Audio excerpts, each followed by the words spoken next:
Hi guys, Matt from Salty Surf Housings here. Today I'm going to run you through a few quick tips for using your housing, but for the full instructions please check out our website.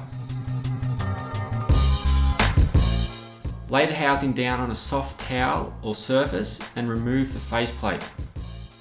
Next, remove the main O-ring from the groove and clean it using a dry cloth. Then use the cloth to also clean the O-ring groove, making sure there's no sand, hair or debris that will affect the seal.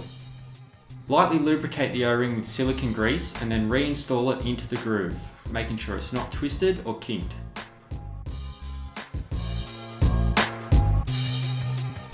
Take a second to visually inspect the housing, confirming that the grip is securely attached and the buttons and dials are moving freely and there's nothing broken or missing from the housing.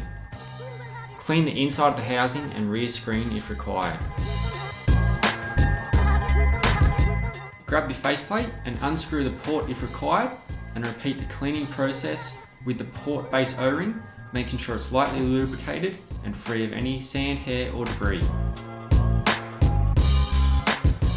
Make sure your rubber eye cup is removed from the camera. Plug the remote port into your camera. Make sure your camera is switched on before installing it into the housing shell. Ensure the faceplate is clean and then install it over the bolts on the housing shell. Install the wing nuts, tightening opposite nuts until the gap between the faceplate and the housing closes. You will be able to visually inspect the O-ring seal through the faceplate.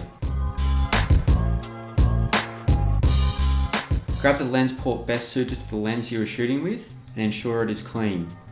Double check the port base O-ring is still in place before screwing the port into the faceplate. You want to tighten the port with straight arms, don't put your elbow into it. Before entering the water, you should always confirm that the port and the wing nuts are screwed tight. Always dump the housing a few times and check that no water has entered the housing. And now you're ready to shoot.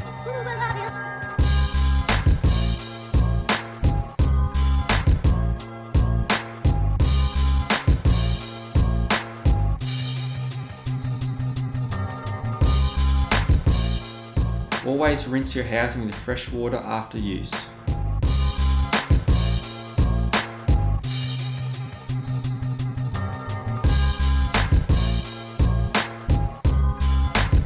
Ideally, after removing the camera, seal it back up and soak the housing in a bucket of water, pushing in all the buttons and dials to remove any salt water from behind the buttons.